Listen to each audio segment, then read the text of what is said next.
avanti con il maxi servizio di ordine pubblico disposto dalla questura e il prefetto. Siamo soddisfatti, questa sfida deve finire, ma il sindaco Conte annuncia: ci costituiremo parte civile. Terza dose di vaccino dopo il via libera del CTS per over 80 anziani delle RSA. L'ULSS 2 è pronta a partire da subito nelle case di riposo. Accordo con i medici di famiglia per la vaccinazione agli over 80 a domicilio. Scritte minatorie da parte dei Novax al lab vaccinale di Villorba. L'ULSS assolda vigilantes armati per sorvegliare. Allarme della CGA sul rischio di blocco della produzione per mancanza di lavoratori, ma gli artigiani difendono il Green Pass. Il ministro D'Incà oggi nella Marca: solo così eviteremo il lockdown. Truffe online, acquista un'auto, la paga e scopre che non esiste. Paga l'RC auto, ma i soldi finiscono nelle tasche del truffatore.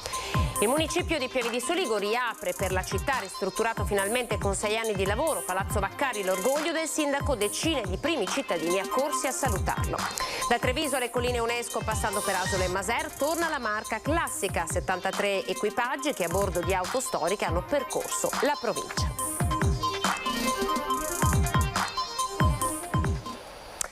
Buonasera, buona domenica, ben ritrovati. Partiamo dal nuovo raduno che si è replicato anche ieri nel pomeriggio in centro storico, di centinaia di ragazzini che si sono dati appuntamento proprio a Treviso. Ci sono 130 persone identificate, soddisfatto il prefetto di Treviso Maria Rosaria Laganà. Il servizio d'ordine ha funzionato bene, il questore chiarisce che potrà essere replicato anche per il prossimo sabato, ma il sindaco di Treviso annuncia: ci costituiremo parte civile. Da lunedì, cioè da domani, noi tutte quelle persone che verranno identificate ad aver commesso queste azioni che non hanno nulla a che vedere con la civiltà, noi oltre a denunciarli per quegli episodi ci costituiremo anche parte civile come città, perché queste risse e questa informazione che purtroppo sta girando sta danneggiando l'immagine della città. Per la prima volta il sindaco di Treviso Mario Conte, dopo l'ingente dispiegamento di forze messo in campo ieri pomeriggio, parla del fenomeno social che ha travolto anche la città. Senza mezzi termini, il comune si costituirà parte civile, diventando dunque in un'eventuale fase processuale soggetto danneggiato, perché anche ieri non sono mancati gli episodi di violenza prontamente sedati grazie all'ingente dispiegamento di forze dell'ordine. Per i genitori che dovranno rispondere delle gesta dei loro figli, i danni potrebbero diventare anche molto ingenti. Al termine del maxi servizio di ordine pubblico disposto dalla questura, dove è stato applicato lo schema potenziato dei servizi anti-assembramento, si è tenuto sempre in questura un nuovo tavolo tecnico con la partecipazione di rappresentanti di polizia, carabinieri, guardia di finanza e polizia locale. 130 ragazzi sono stati identificati nella zona della stazione ferroviaria. Tutti arrivavano da altri comuni, addirittura altre regioni. Altri 50 sono stati identificati invece in via Roma. Con ogni probabilità, visto il buon esito di ieri, dalla questura fanno sapere che sarà attuato un servizio fotocopia anche sabato prossimo. Ringrazio il comandante Gallo, ringrazio il prefetto, il questore, il comandante dei carabinieri e della Guardia di Finanza, perché poi c'è stata una grande sinergia tra forze dell'ordine.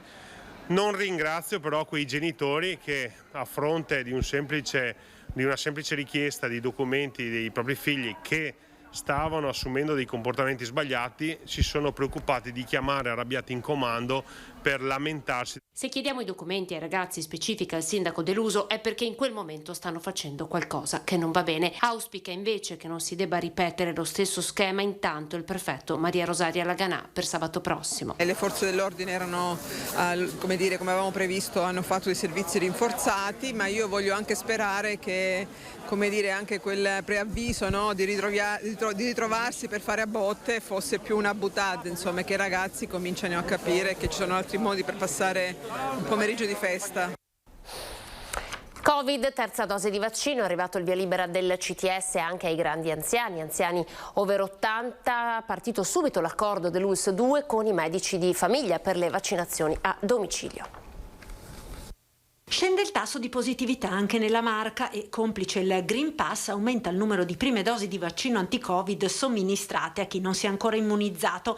Intanto, dopo il via libera del CTS alla terza dose per gli over 80 e gli ospiti delle RSA, l'ULSS 2 si sta riorganizzando. Abbiamo una task force diretta dal dottor Moretto per le case di riposo. Abbiamo già parlato con i direttori delle case di riposo che attendevano proprio questo nulla osta, questa possibilità di partire, quindi già da domani partiremo sprombattuto per vaccinare all'interno delle case di riposo. Parallelamente si procederà con gli over 80 e l'ULSS intende coinvolgere il più possibile i medici di famiglia. Abbiamo avuto e avremo, immagino anche stavolta, perché ce l'hanno detto, la massima collaborazione per fare gli assistiti di medici di famiglia a domicilio, cioè tutte quelle persone over 80 che per N ragioni non possono ovviamente afferire i centri vaccinali.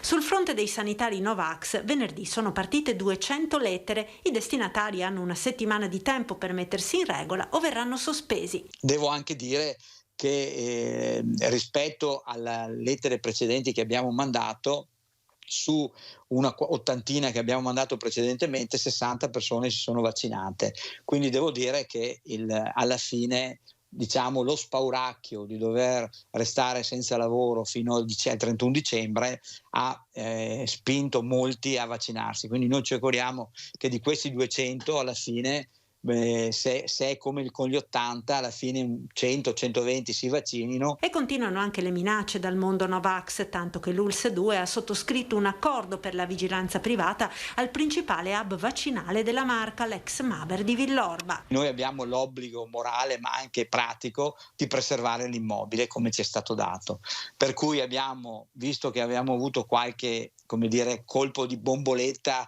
sui muri che poi abbiamo prontamente cancellato dai Novax con minacce eccetera eccetera, ritenevamo opportuno evitare che qualcuno entrasse dentro e provocasse poi atti di vandalismo e difficilmente poi recuperabili dal punto di vista di far ripartire il giorno dopo la struttura, per cui abbiamo preferito fare questo accordo con la Civis.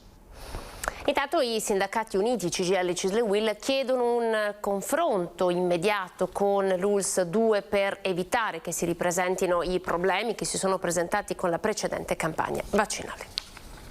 Il confronto tra le case di riposo presenti nella Marca e l'ASL 2 si è consolidato ulteriormente nella fase della pandemia, superata la fase più critica che ha coinvolto i centri dei servizi per anziani. Sono emerse le debolezze del sistema sanitario. I sindacati di CGIL, CISL e UIL chiedono un tavolo di confronto sulla base di nuove linee guida in grado di incentivare nuovi investimenti per mettere in sicurezza le strutture, i lavoratori e gli ospiti. L'appello del segretario generale della CGIL di Treviso, Mauro Visentin. Noi di fatto chiediamo di provare a fare il punto della situazione, anche dopo tutta la situazione pandemica che è stata in qualche maniera un terremoto per quanto riguarda il sistema sanitario, e provare a ripartire rimettendo al centro i servizi alla persona, rimettendo al centro la qualità dei servizi, rimettendo al centro i livelli di assistenza già definiti dalla Regione. Quali le criticità secondo voi più eclatanti? Allora la mancanza di medici, la mancanza di personale e dall'altra parte provare a dare un servizio omogeneo in tutto il territorio, perché abbiamo situazioni di difficoltà a macchia di leopardo, magari in una realtà con un servizio USCA migliore e in un'altra realtà invece col servizio dei medici migliore, per cui provare a mettere insieme le positività e a dare un servizio omogeneo e positivo per tutto il territorio. Andiamo a Pieve di Soligo, è stato inaugurato questa mattina il nuovo municipio, restaurato e ristrutturato, Palazzo Vaccari.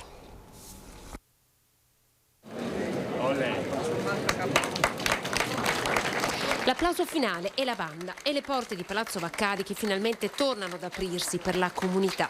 È stato un giorno di festa oggi per Pieve di Soligo, che dopo 6 anni di gestazione ha visto rinascere il suo municipio. Ex scuola elementare, primo palazzo cittadino inaugurato per la prima volta 1 secolo e mezzo fa dall'allora sindaco Antonio Schiratti. Un edificio su cui pesava un vincolo monumentale. La struttura è stata adeguata alle nuove norme antisismiche, le facciate rifatte, un restauro importante ma conservativo. Non solo a Pieve di Soligo, ma devo ringraziare anche molti altri sindaci della Pedemontana trevigiana, perché molti hanno usufruito di soldi ministeriali, regionali e anche di fondi europei messi a disposizione proprio per l'adeguamento sismico e anche energetico degli stabili, perché oggi noi abbiamo inaugurato la casa dei cittadini dei Pievigini e quindi è importante dare questo segnale di rinnovamento e di sicurezza. Decine di sindaci, autorità civili e militari, associazioni con i loro labri rappresentanza hanno salutato questa mattina la nuova casa dei cittadini. Sul palco il prefetto di Treviso Maria Rosaria Laganà, il ministro Federico D'Incà, l'assessore regionale Federico Caner e il cardinale Beniamino Stella. Colonna sonora dell'evento, le voci dei piccoli alunni dell'Istituto Comprensivo di Pieve di Soligo e Refrontula accompagnati dall'orchestra filarmonica.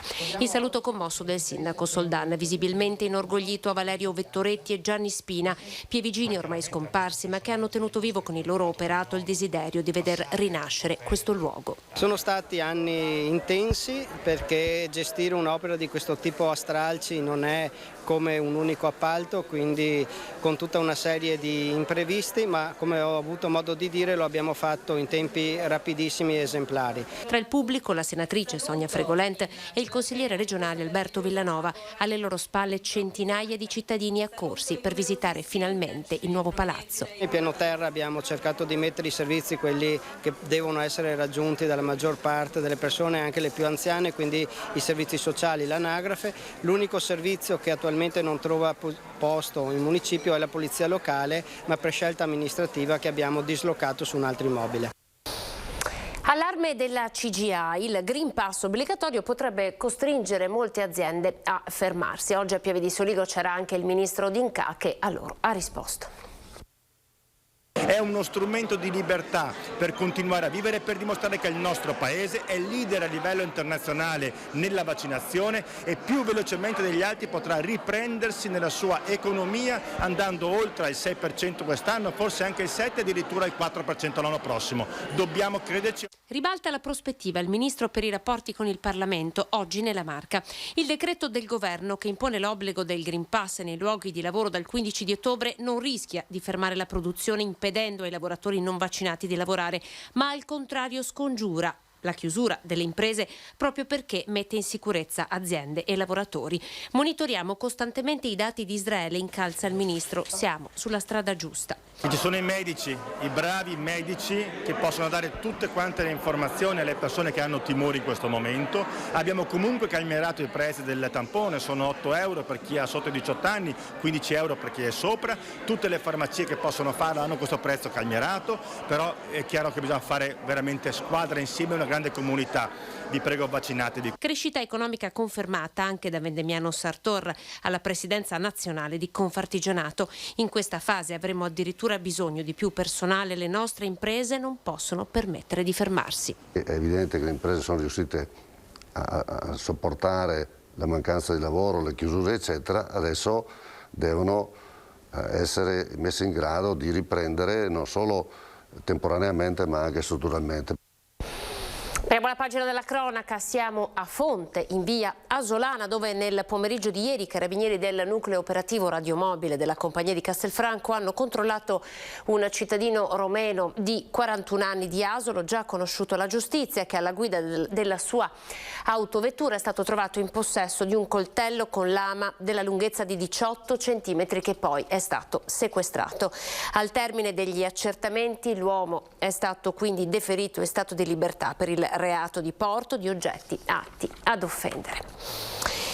E attenzione alle truffe, i carabinieri di Col San Martino hanno denunciato una 46enne di Foggia che si era fatta accreditare tramite bonifico la cifra di 680 euro per la vendita di una macchina online, facendo però poco dopo perdere le sue tracce. Vittima della truffa un cittadino marocchino residente a Moriago della Battaglia. I carabinieri della stazione di Vittorio Veneto hanno invece denunciato per truffa e frode informatica un 34enne e un 18enne napoletani con precedenti.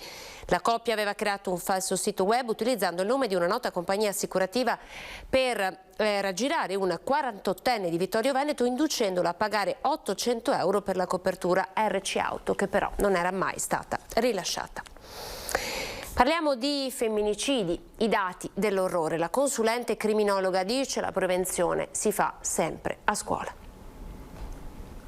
83 femminicidi in Italia da inizio anno, 7 negli ultimi 10 giorni, che hanno insanguinato anche la nostra regione. Numeri dell'orrore statisticamente avvenuti, per la maggior parte in ambito familiare, dati di un dramma che richiama riflessioni e coscienza pubblica. Sul tema della prevenzione, la scuola riveste un ruolo chiave, spiega Sabrina Donò, docente dell'Istituto Superiore Giorgi Fermi di Treviso, già insegnante nella scuola carceraria della Casa Circondariale di Treviso e consulente criminologa, che sottolinea l'attenzione rivolta alle tematiche di educazione civica.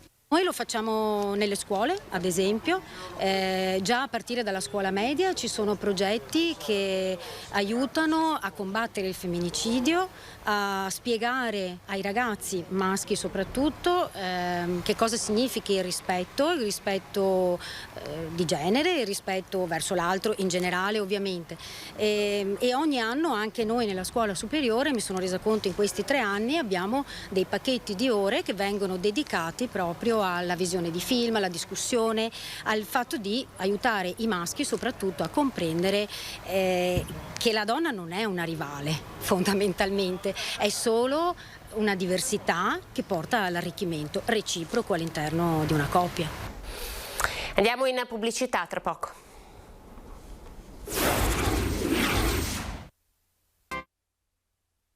Ben ritrovati, ripartiamo dalla politica, andiamo a Conegliano che va al voto il 3 e il 4 di ottobre, servizi ai cittadini e dialogo, le priorità per Francesca Di Gaspero, unica donna candidata a sindaco della città, appoggiata da Partito Democratico e 5 Stelle. Vivo Conegliano con una famiglia, porto i bambini a scuola, vado a fare la spesa, li porto alle attività sportive extrascolastiche ed è proprio perché vivo la città e che vedo quali sono le problematicità mai affrontate o comunque non affrontate fino ad ora. Mi sono candidata per cercare di risolvere i problemi di tutti, delle famiglie, partendo dalle esigenze dei cittadini. Risolvere i problemi dei cittadini dando priorità ai servizi, su questo punta il centro-sinistra con Francesca Di Gaspero per espugnare la città del Cima, sostenuta dal PD e dal Movimento 5 Stelle che hanno siglato un'alleanza per Conegliano e appoggiata da 2 liste. Primo impegno dunque puntare sui servizi. Non parlo solo di servizi alle famiglie, agli anziani, ai disabili, ma parlo anche di servizi verso il decoro urbano, alla pulizia, all'attenzione verso le cose comuni e all'applicazione del codice urbano dei vigili. Riaprire il dialogo con i cittadini sarà fondamentale per l'unica donna in lizza per la poltrona di sindaco di Conegliano. Sono state fatte negli anni sempre tantissime promesse e il dialogo è stato aperto ma non è mai stato concretizzato. Quindi la prima cosa che io voglio fare è parlare con le associazioni di categoria, con le associazioni culturali, per vedere quali sono veramente le esigenze delle persone. Conegliano che secondo Di Gaspero deve sfruttare meglio le opportunità derivanti dal riconoscimento UNESCO delle sue colline. Conegliano ha le strutture ricettive, ha le strutture ferroviarie e deve essere questo il vero luogo di accoglienza dell'UNESCO. Altro candidato, Antonio Quarta, candidato per la lista Parè, punta sui quartieri, partire da sicurezza, pedonalizzazione e piste ciclabili. Cercare di migliorare la sicurezza nella vita quotidiana della città, in particolar modo nelle ore serali, quindi con l'utilizzo di videocamere, con l'utilizzo appunto di illuminazione in tutti i quartieri, quindi fare in modo che non ci siano quartieri con strade al buio, soprattutto utilizzando le nuove tecnologie.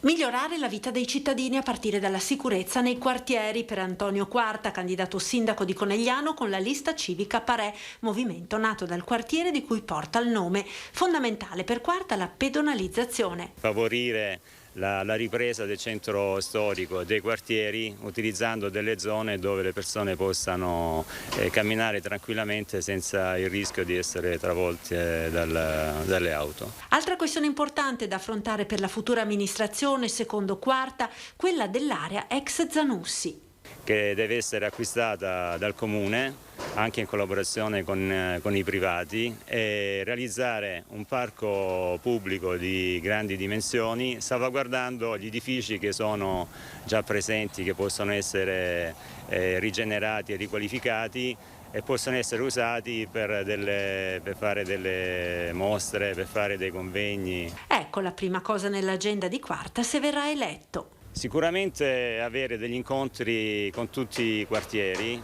sia le associazioni sia i cittadini, e cercare di trovare insieme il lavoro da fare per migliorare la vita nei quartieri.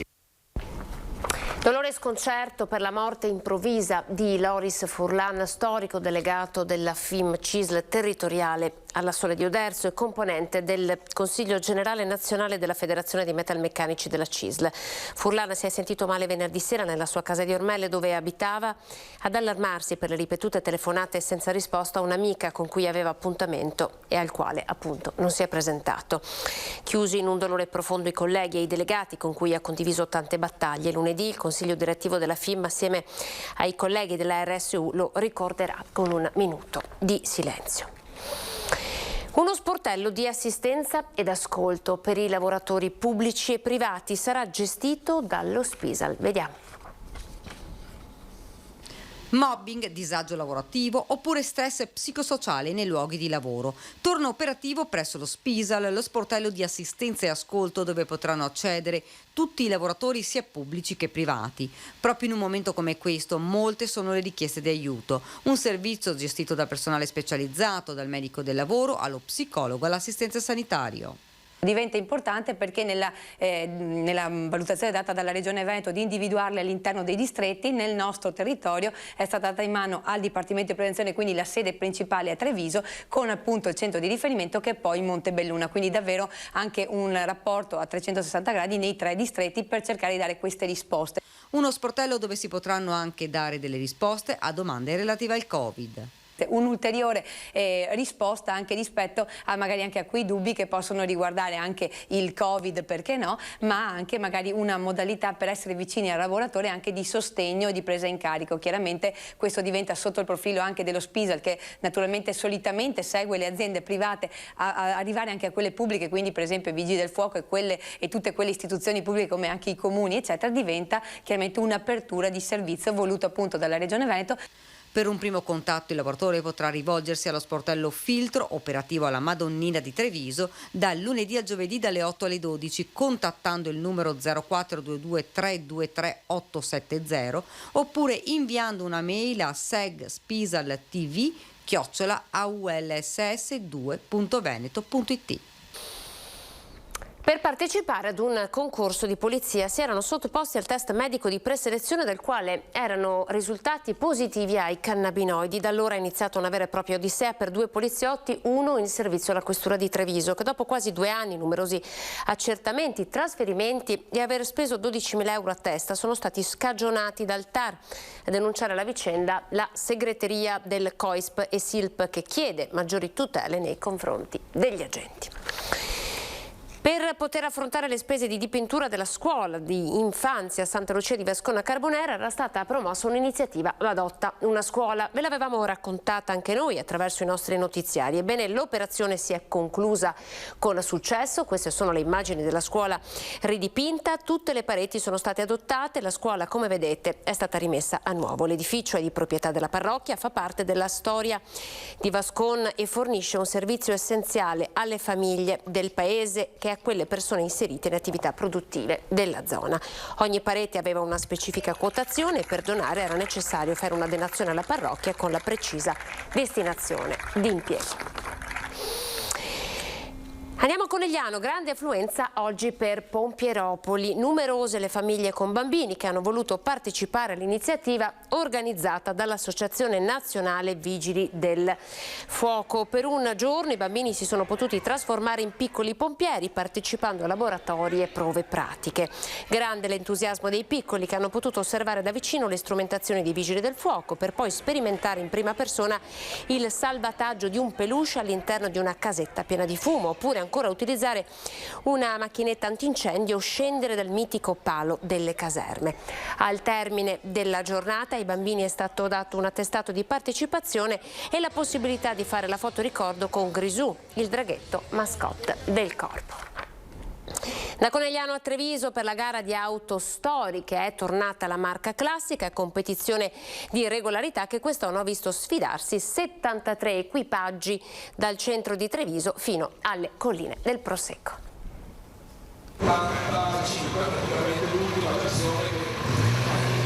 Dal cuore di Treviso alle splendide colline della Pedemontana torna la marca classica, gara di regolarità classica e turistica organizzata dall'Automobile Club di Treviso.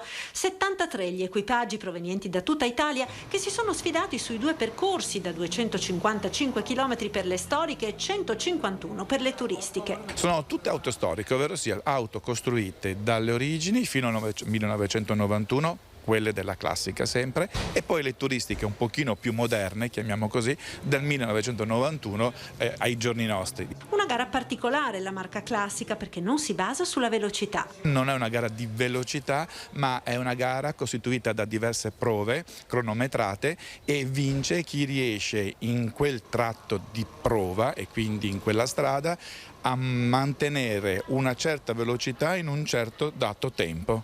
Ma oltre la gara, la marca classica è una manifestazione che ha consentito ai partecipanti di conoscere anche dal punto di vista turistico alcune delle zone più belle della provincia di Treviso, dal capoluogo alla Pedemontana, dalle terre degli Ezzelini alle colline del Prosecco, patrimonio UNESCO, con passaggi particolarmente suggestivi nel centro storico di Asolo e a Villa Barbaro a Maser. Lo scopo è sì fare una bella gara. Dallo scorso anno abbiamo la titolazione al campionato italiano, ma soprattutto fare una gara che possa costituire un'opportunità per consentire agli equipaggi che provengono da tutta Italia di vedere il paesaggio nostro e quindi la città, ecco il cuore di Treviso, ma anche la provincia, quindi le colline del Prosecco.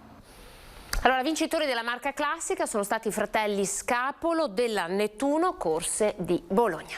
È tutto per questa edizione del telegiornale, grazie per essere stati in nostra compagnia. Ora insieme andiamo a vedere le previsioni del tempo. Arrivederci.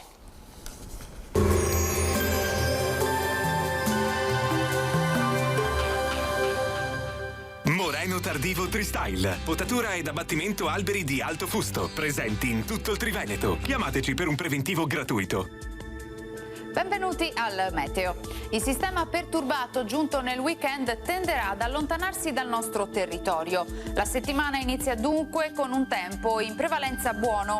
Nel dettaglio sul Veneto nella mattinata di lunedì 27 settembre qualche nube bassa e locali nebbie in pianura, specie sui settori più orientali. Nel corso del pomeriggio più sole, sulle zone montane cielo a tratti nuvoloso e non si escludono anche degli occasionali acquazzoni.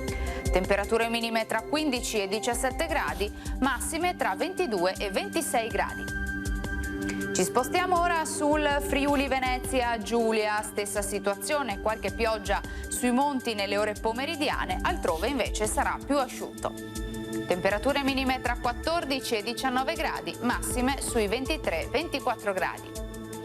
Infine spostiamoci sul Trentino Alto Adige, qualche nebbia mattutina ma in rapido dissolvimento, a seguire avremo invece un ampio soleggiamento ovunque.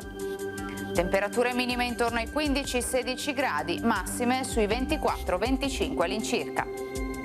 È tutto, grazie per l'attenzione e arrivederci.